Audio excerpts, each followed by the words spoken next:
Alright, hi everyone. I hope that first video was useful for some of you. If not, again, I'll post this PowerPoint and the document as well if you prefer to just read it as opposed to hearing me speak. So today is going to be a very simple, very introductory lesson on the creation of NATO and the Warsaw Pact. So by the end of it, your learning target will be to explain why NATO and the Warsaw Pact were created and what their purposes were.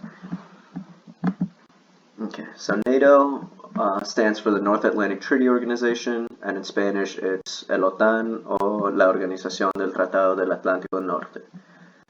Essentially, NATO was created by the US in 1949, and it was an alliance formed by North American countries and Western European countries in case of any invasion from the Communist Soviet Union. So, similar to what was mentioned about the Iron Curtain and how that divided Western Europe from Eastern Europe, now there is a formal alliance in which if any communist nation attacks any Western capitalist or democratic nation, NATO would respond by sending aid, whether it be economic or military. El OTAN fue creado por los Estados Unidos en 1949 y básicamente era una alianza formada de países de Norteamérica y países de Europa Occidental en caso que los soviéticos intentaron invadir a uno de esos países capitalistas o uno de esos países de Europa Occidental. Alright. So, in response to that, about 6 years later, the Soviet Union creates the Warsaw Pact.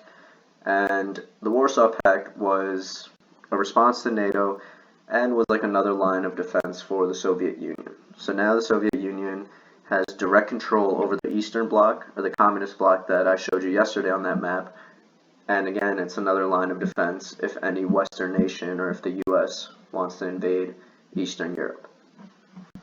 Entonces, el Pacto de Varsovia fue creado 6 años después, en 1955, y fue creado como una respuesta a la OTAN.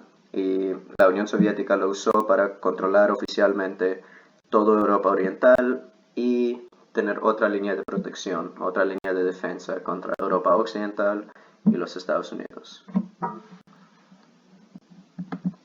And then here's a similar map of the one I showed you yesterday, trying to outline the Iron Curtain, but this one now you can use the map key to determine everything in orange is part of the Warsaw Pact, right over here, and anyone part of the NATO Pact or NATO Alliance are these green states right here, these green countries over here. And finally, there's this group that decided not to align with either the Soviet Union or the Western Europe, and those are the non-aligned states. But those states we'll discuss in more detail either later in my class or Ms. Prenda's class. So, si ustedes usan esta clave del mapa, todo lo que está anaranjado sería parte del Pacto de Varsovia, que pertenecen a la Unión Soviética y son comunistas. Y los que están en verde son los que pertenecen a la OTAN. Y esos países de aquí son como lo que les enseñé ayer de Europa Occidental. Y de estos países o naciones son los que no están alineados, entonces no querían escoger ni estar de acuerdo con los comunistas de la Unión Soviética, ni los capitalistas y democráticos de Europa Occidental.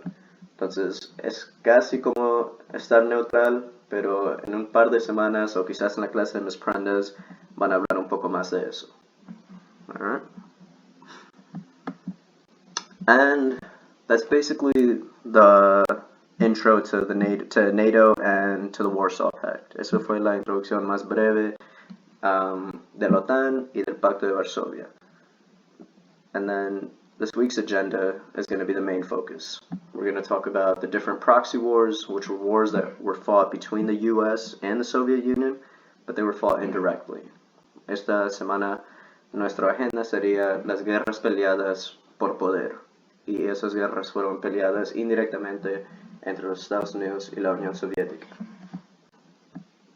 Tomorrow we'll focus on the Korean War, and then we might spend a day or two on the Vietnam War, but the main proxy war that we have to discuss is the Cuban Missile Crisis, because that's the one that usually pops up on the regions, and that's the one that you're going to learn a lot about next year as well in U.S. history. So, esta semana vamos a enfocarnos en la Guerra de Corea, Pero eso va a ser bien breve también, no les voy a dar tantos detalles sobre eso. De 1 o 2 días en la guerra de Vietnam, pero lo que es más importante es el crisis de misiles cubano, ya que eso casi siempre aparece en los regions y van a seguir aprendiendo sobre eso el próximo año, perdón. And then what you have to do for Google Classroom, your homework or your assignment for the day, would just be to explain why NATO and why the Warsaw Pact were created. So en Google Classroom ustedes tendrán que explicar por qué la OTAN y por qué el Pacto de Varsovia fueron creados. Again, you can refer back to this map here if it helps you.